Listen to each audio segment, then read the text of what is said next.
Welcome to Archway Gallery. I'm Christy Coker, and on behalf of the gallery, we just wanted to thank you for coming tonight. Hope you're enjoying the evening, and I hope you're enjoying viewing this impressive collection from Sheila McGraw.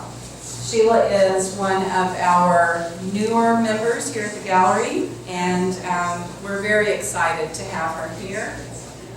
We'd also like to thank Barbara Farnsworth for being here tonight. She's one of the authors of the books that Sheila illustrates. So wave your hand again so everybody say hello. When you have a chance, you can visit with Barbara a little bit, as well as Sheila.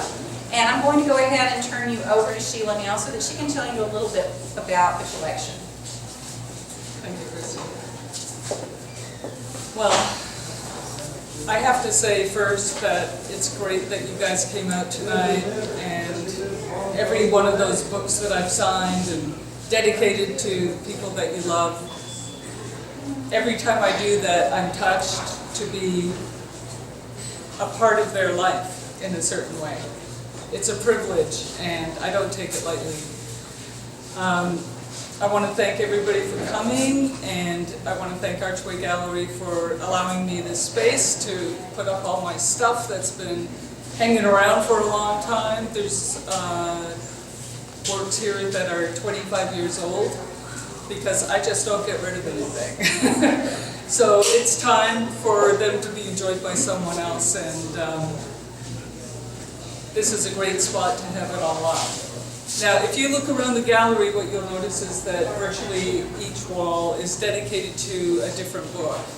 And it was interesting to me, once the pictures got up, how different each book was depending on its subject matter, because I never see them like that. I first see them as one drawing, then another drawing, and then another drawing, and then I see them printed and put into a book, and as I turn the pages, again, I see them as one drawing at a time.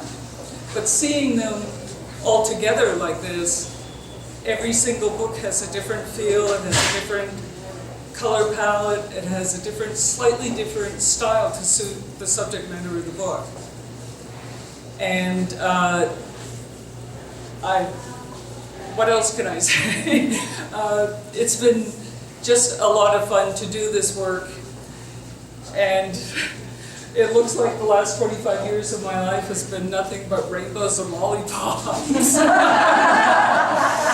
So my next show I'll get a little heavier. See what happens. Get the other side out. Yes? How did you get started in children's artwork?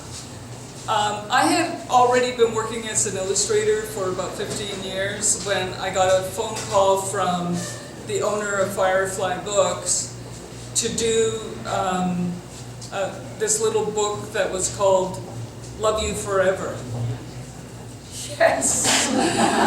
And that book actually almost did not get published at all. It went through a lot of trial and error.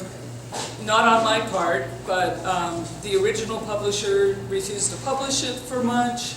He went to the publisher that eventually hired me. They tried to hire me. Much wanted someone else to do the pictures.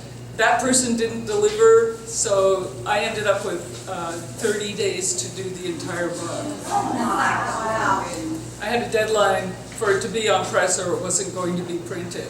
And in a way that was really fantastic because there was no interference. Nobody could change anything or say they wanted to look at the drawings because, you know, I was just too busy.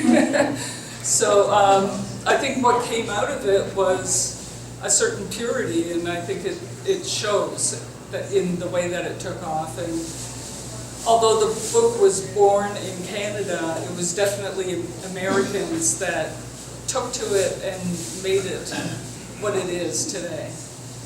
And I thank all of you for buying my books, and I love Houston. Yeah, it's a great city, and it's a great neighborhood I'm in. Yes? Two things. How do you decide what element of a book story that you're going to write or do your picture about? And then the other thing, I have to know about the cover paper that got stolen. Oh, yeah. Okay, I'll go to Lightning Bug Thunder first. I loved that book so much, the way it was written, and I loved illustrating it. And when it came out, the text got a really bad review in Publishers Weekly, and it was just taken off the shelves and went out of print. And when that happened, that was in the old days when you actually had to send your art to the printer, and they had to do all this scanning and all that kind of number. Now it's all digital.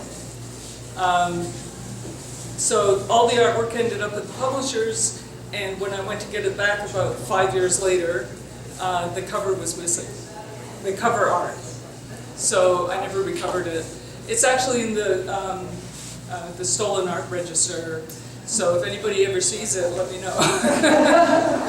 But it's somewhere in Canada, I think. And what was your other question? How do you... Well, what part of the story do you decide, and how do you decide to draw your picture about? Story's long, but picture's just a picture. Picture's 1,000 words, though. Right. Or so they say. It depends on what the writer is trying to convey and my interpretation of it. And it usually goes through some changes. I do preliminary drawings, and the publisher or the author, if they're self-publishing, has to look at them, and we'll butt heads a little bit or whatever, and we come to a satisfactory agreement. I mean, it's every book has a feel to it, and one of the things that I've noticed about the books that I have done is that they're about emotions. And before the Love You Forever crest hit, children's books were usually cautionary tales and quite didactic in their approach, and I think there was a huge pent-up demand for something that was strictly emotional. And Love You Forever hit that wave and just rode it. So I guess it's a teamwork thing. You don't think of artists as teams. That's what I was saying to Christy earlier, that she's the chief cat herder around here. You usually don't get artists working together. So, I have another one if nobody else does. Have you been drawing since you were young? What inspired you to be an artist?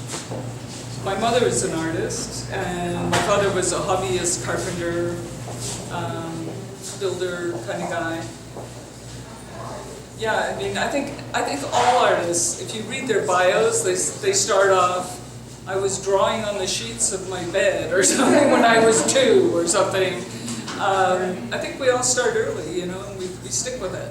But and being in Canada, we have really long winters where if you weren't out skating, you were at the kitchen table drawing things. Well, thank you, everybody. Let's have a glass of wine and